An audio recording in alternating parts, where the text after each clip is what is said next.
আজকে যারা শিল্পে বিনিয়োগকারী তারা অভিযোগ করেছেন আপনারা আমাদের গ্যাসের জন্য পয়সা নেন, কিন্তু আমরা গ্যাসের পরিবর্তে বাতাস দিবেন না।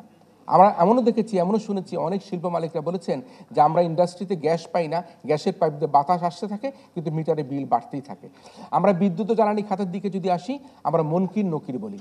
বাংলাদেশে দুজন মনকির নকির ছিলেন, একজন ছিলেন সাবেক প্রধানমন্ত্রীর উপদেষ্টা ডক্টর তৌফিকে আলাহি, আর এক ছিলেন বিদ্যুৎ ও জ্বালানি প্রতিমন্ত্রী নসরুল হামিদ।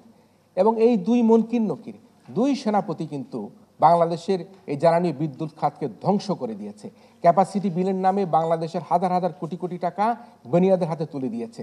ক্যাপাসিটি বিলের নামে নিজেরা কি পরিমাণে ঘুষ অর্জন করেছে, সুবিধা অর্জন করেছে, সেটি আমরা এটা দেখতে পাই। বলা হচ্ছে একটা অভিযোগে $3 বিলিয়ন ঘুষ লেনদেন হয়েছে শুধুমাত্র এই জ্বালানি ও বিদ্যুৎ খাতে। $6 বিলিয়ন এখানে 9-6 হয়েছে বলে কিন্তু আমরা অভিযোগে শুনতে পাই। আমরা শুনেছিলাম যে বাংলাদেশে ফেরি করে নাকি বিদ্যুৎ বিক্রি হবে, বিদ্যুৎ রাখবেন কিনা, বিদ্যুৎ কোথায় গেল সেই বিদ্যুৎ? সেই বিদ্যুতের ফেরিওয়ালারা কোথায় পালিয়ে গেল? আজকে বাংলাদেশে এমন বিদ্যুতের মিটার বসানো হলো যে আপনি বাতি না জ্বালালে মিটার ঘুরতে থাকে, আপনি ফ্যান চালালেন না, বাসায় কিছুই ব্যবহার করলেন না, বিদ্যুৎ ব্যবহার করলেন না, কিন্তু সেই বিদ্যুতের মিটার ঘুরতে থাকে। সুতরাং সেই বিদ্যুতের ফেরিওয়ালারা এমন মিটার বাংলাদেশে এনেছে, আপনি বাতি না জ্বালালেও কিন্তু সেই মিটার ঘুরতে থাকে।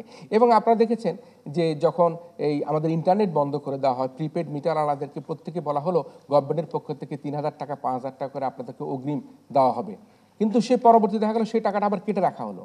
এখন এমন প্রিপেইড মিটার দেওয়া হয়েছে, যারা আজকে দর্শক শ্রোতারা দেখছেন, যারা প্রিপেইড মিটার ব্যবহার করেন তারা দেখবেন আপনারা যদি 2,000 টাকা প্রিপেইড মিটারে ঢুকানোর সঙ্গে সঙ্গেই ওই মেশিন 300 টাকা খেয়ে ফেলে, অটোমেটিক মেশিন 300 টাকা খেয়ে ফেলে। সুতরাং আপনি নিজেই বুঝতে পারছেন না আসলে আপনার বিদ্যুতের বিলটা কত হচ্ছে, আপনি 20 টাকা পার ইউনিট দিচ্ছেন না 15 টাকা পার ইউনিট দিচ্ছেন। সুতরাং সেই জায়গার মধ্যে এখন বিদ্যুতের যে প্রিপেইড মিটার বসানো হয়েছে, বিদ্যুতের যে বিল নেওয়া হচ্ছে, সেই বিষয়ে কিন্তু আমরা জনগণের পক্ষ থেকে দাবি রাখতে চাই।